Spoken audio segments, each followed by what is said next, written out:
Good morning and welcome to this next chapter of Qualified by God.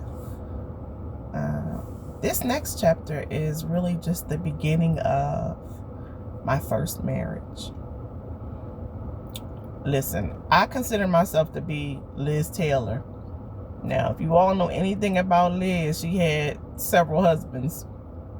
And this is my last one, though. If it don't work out like this, if this one don't work out, listen. This is my last one, so I ain't gonna do quite like Liz, but everybody who ever asked me was like, listen, I've turned down more husbands than people have had. And yes, I've had a few. And I do mean a few. 1, 2, 3. This is my third one. Third one's the charm. This is it. This is my one. None of my marriages were, all of my guys were great guys, though it just wasn't the one that God has for me. This is why you should know. Some people were meant to be your friends.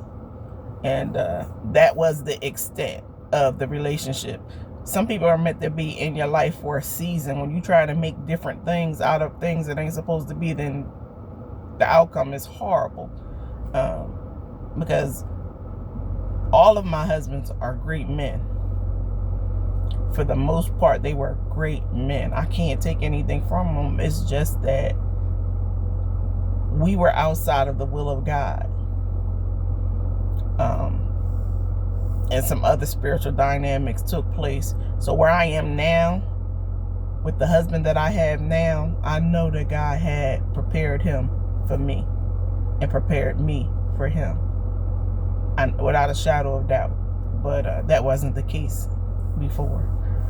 And I wasn't the I date them all sis type person. I was always in a long-term relationship anyway. So okay, I get married. So that's just the gist of it. So when you start hearing my first husband, my second husband, and my third husband, I'm going to get it out the way right now. Yes, sis done had a few husbands. A few. And she had a couple of situations where God was like, and the one that you with right now is not your husband. It is what it is. It's my truth. It is. And I'm going to be real about those situations.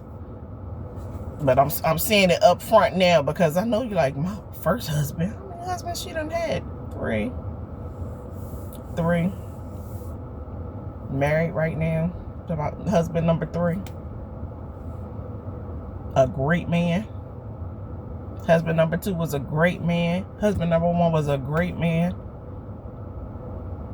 For the most part, like when you think about the things you think about men for, but then when you don't look at the spiritual dynamics of it all, when you start looking at spiritual things change up. This is why I said the man that God had for me, for the will of my life. It's a difference. You can tolerate, you can deal with a whole lot of different things, but it's not always what God has for you. So to get back on track, my first husband. I ain't saying no names. If you know who he is, okay, fine. He wanted my daughter, so my pregnancy was amazing, a great pregnancy. He showed me love. He showered me with love. Initially, I did not have to work. I was a stay-at-home wife. He worked. Things were great. I went to school first for medical secretary.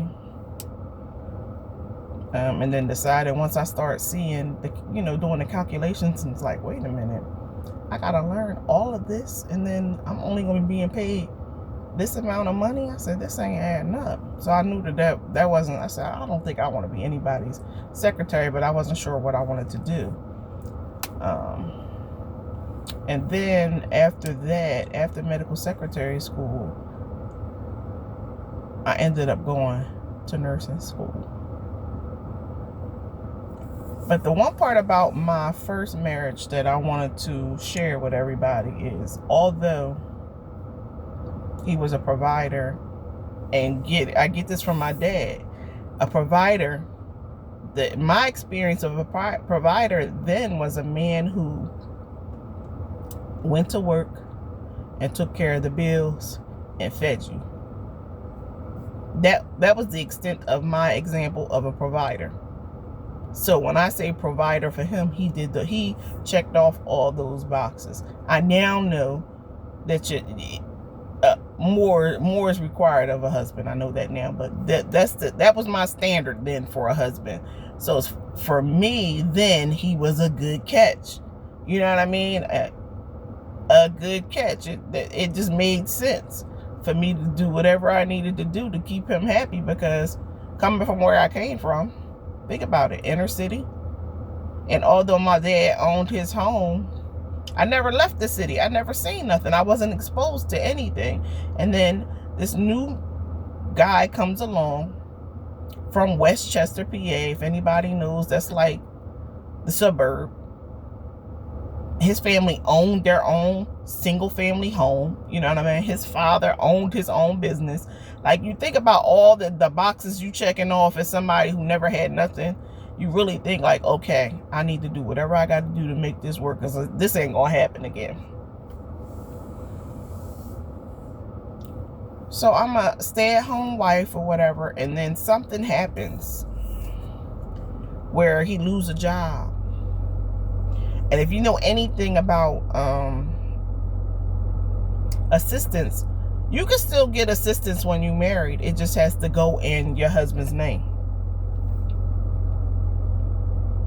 So when the job went south, we got temporary assistance. And I don't even think we had it. We didn't even need assistance for 2 months. That's what it's there for. It's no shame in that. I'm not embarrassed, and he shouldn't be embarrassed about that. That's what it's for. It's for if you fall down on hard times, you go get help until you get back on your feet. All right, so for like 1 or 2 months, maybe 2, I give 3 months at the most. I'm not sure how long it was where we needed assistance. Eventually, he found another job and went back to work. What I did not know is he went back to work, but continued to, he didn't handle all of his business.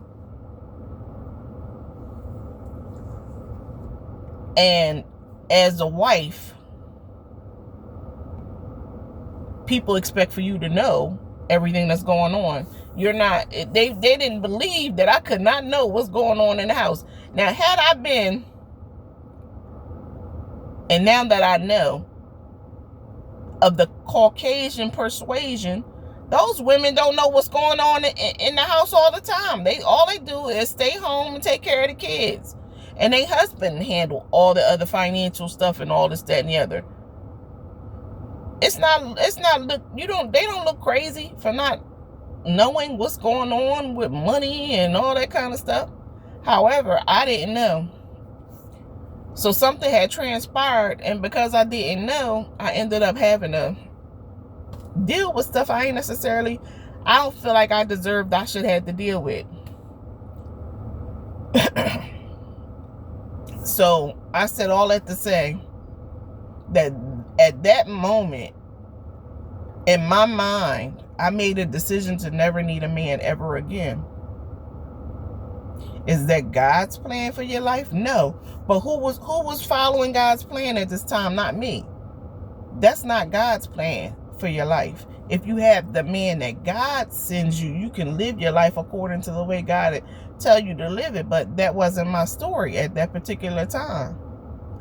So that set me up to never, ever, ever, ever, ever need a man for anything in my mind. So I became one of those women where, and these songs set us up all the time too. I got my own house. I got my own car. Even if you paying rent, it's yours.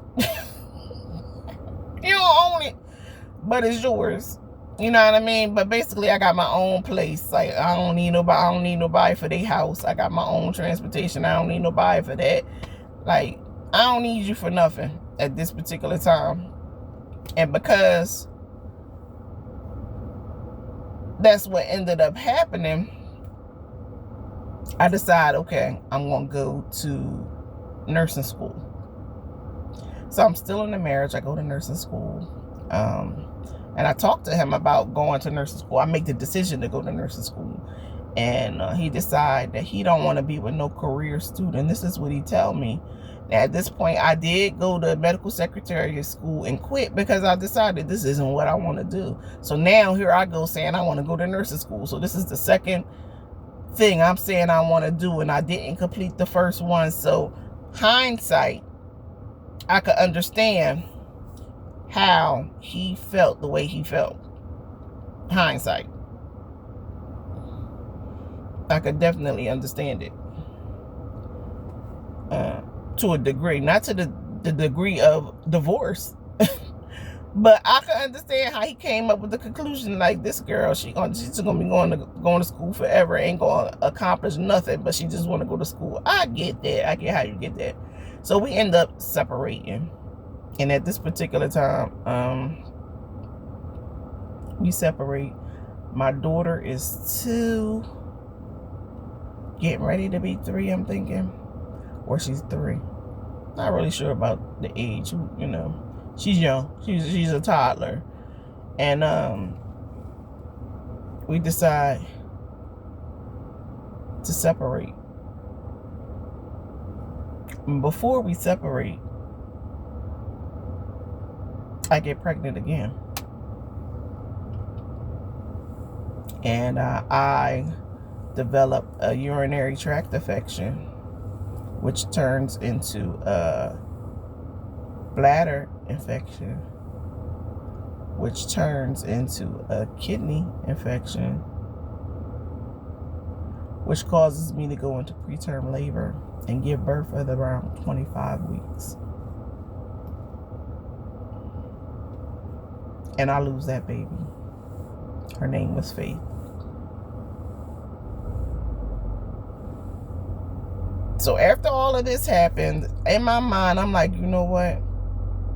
I'm going to go ahead and go to nursing school. We separate. And I move in with my family member. He move in with whoever he move in with.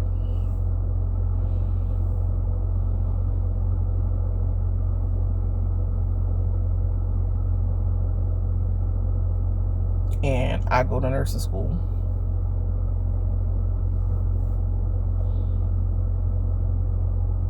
And then shortly thereafter, I'm working at Scott Paper at the time, and Scott Paper could not hire me. I was a temp. They couldn't hire me full time because they had just laid off all these people, so you can't hire nobody. So when I made the decision to go to nursing school, I resigned from that position. I came home and I told my sister. Now, hindsight here, I could understand the thought process, but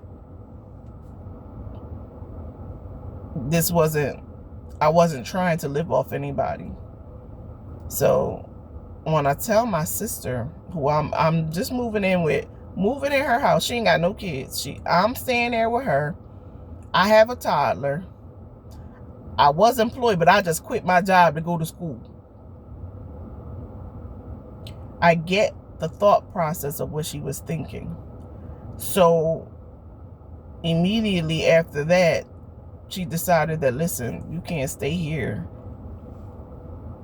You know what I mean? Like, basically, I couldn't stay there to go to school, quit my job and stay, you know. It might have been a lesson she was trying to teach, you know what I mean? You got a child, you need to be responsible. You got to take care of your responsibilities. Basically, I'm not going to be taking care of you and your child. This is the decision you made, X, Y, and Z. This is not what she said, but this is how I'm processing it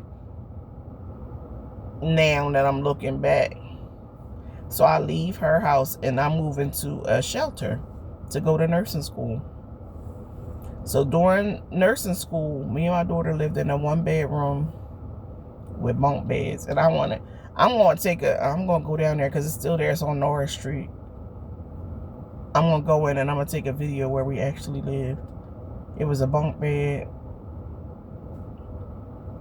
It reminded me the size of a prison cell, because I used to work at the prison too.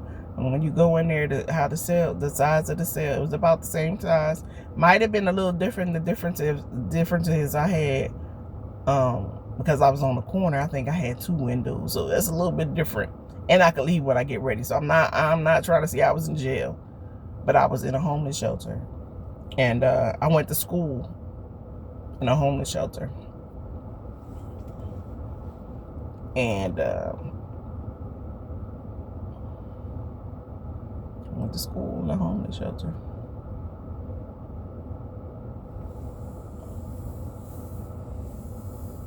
Went to school in a homeless shelter. And what I did not say so far is, while I was in school in a homeless shelter, before I did that, I don't think I told anybody this, I got pregnant by my husband again. So after we lost that baby, I had another child, and I had a discussion with him, and we decided that because we were getting ready to not be together and all this kind of stuff, I thought we made a decision to end that pregnancy, because he was like, this ain't a good time, you know what I mean? And so the one abortion I had in my life, I had as a married woman. I had an abortion as a married woman. And I'm at this abortion clinic, and they looking at me like I'm some statistic. They don't know I'm actually married to somebody. And I'm doing this because they basically told me, like, listen, we ain't together, we ain't gonna be together. I can't do this right now. So I have this abortion.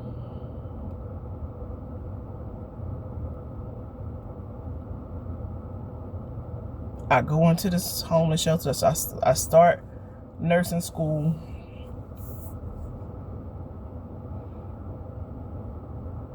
And I'm doing all of this, and then all of a sudden I start having these bad pains. Ended up having to get my gallbladder removed in nursing school. I did it over a weekend. Got my gallbladder removed, then went back to school. Like, I couldn't stop. So I've had an abortion. Shortly after that, I have to have gallbladder surgery. Shortly after that, within 6 months, I get into transitional housing with Community Action Agency of Delaware County, and I get my own place. And at this point in time, I'm still married, so I don't believe in, I talked to my husband, and we had agreed, I thought, that if we had any needs of that manner, we would come to one another. It was our agreement. This is what I was thinking in my head. So lo and behold,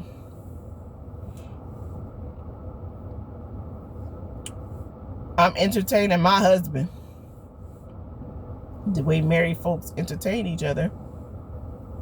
And it's like, it's August. I don't know if it's the 1st. I don't know what it is. It's June July or August. I'm thinking like it's August. And my husband tell me that he got 2 kids on the way. Not 1, but 2. If y'all doing the math, this means when I got convinced to have an abortion, you already had 2 kids on the way. So your wife had an abortion, and two other women had their children. So could you imagine how you feel as a wife? And then those other 2 women had boys. And you can't tell me that the child I aborted wasn't a boy. So in my mind, having gone all that I went through, all that I've gone through, and now I have an abortion by my husband, and then you find out that it's 2 other kids.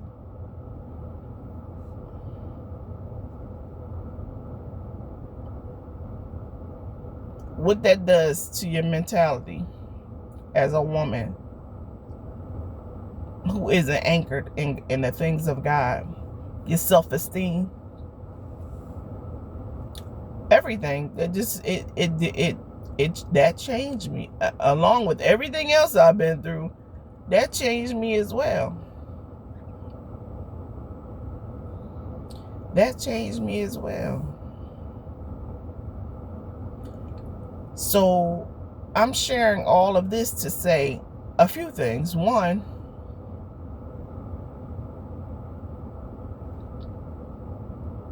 marry who God tells you to marry, because you won't have to go through all of this mess. That's the first thing.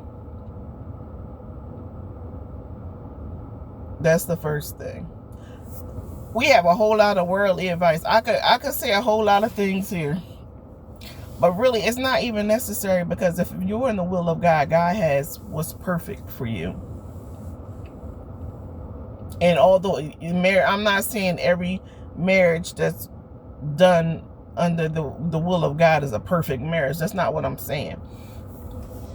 A lot of the pitfalls that I went through with all of my marriages, I wouldn't have went through if my marriage was submitted. If my covering was submitted. If I had a covering. Let's start there. Because everybody in church is not covering you. People dealing with what they dealing with.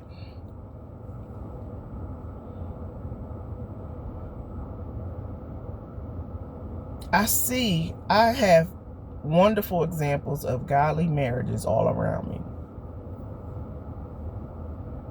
And I'm not saying that everything they do is perfect, but I see how God perfects them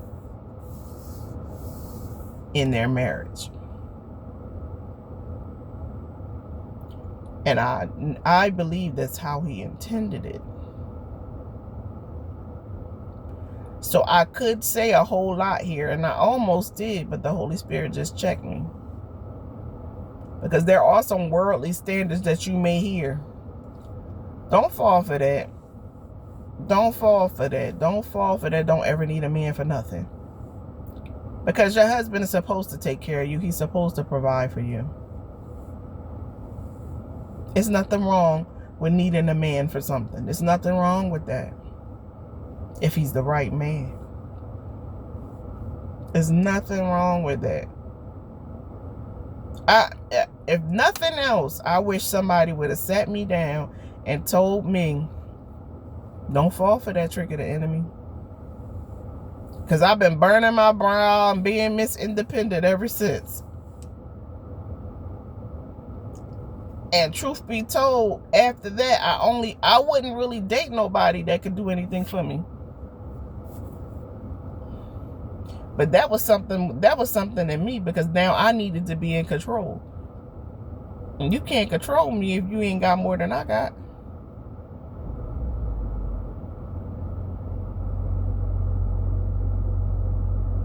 So now, subconsciously or not subconsciously, I don't even know if it was a subconscious thing. I honestly don't think I was out here saying, okay, if you broke, I want you. That wasn't it, because you have it's other qualities.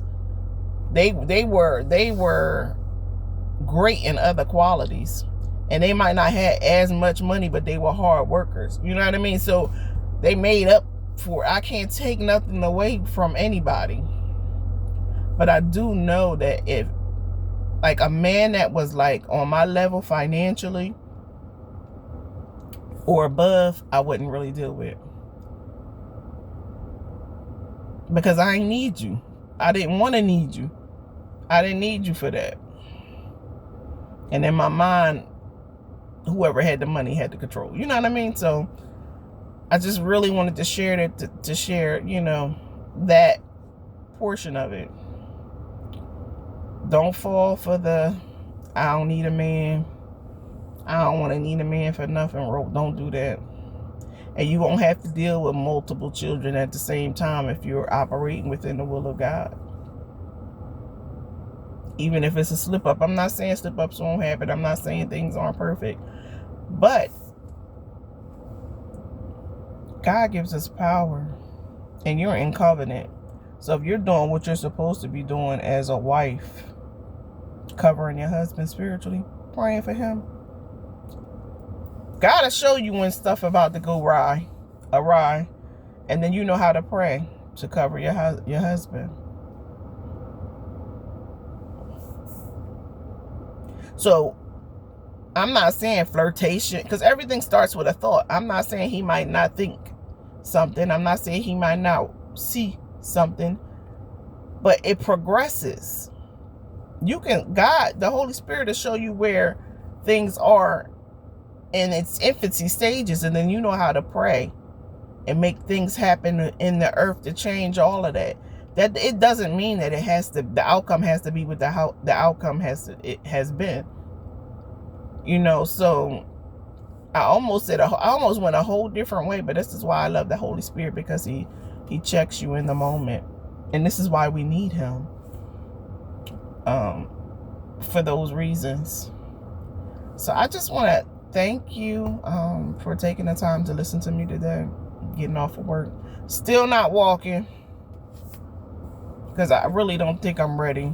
I think I'm trying to push it, because I don't want to say, look at this neck. You see what I'm saying? Like, listen, thick arms, honey, thick arms. And but I'm doing what God told me to do, thick and all.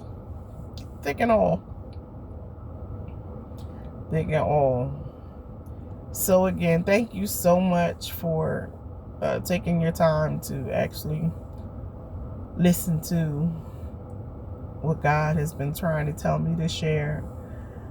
And just remember, you are not, disqualified from your past. We are qualified by God.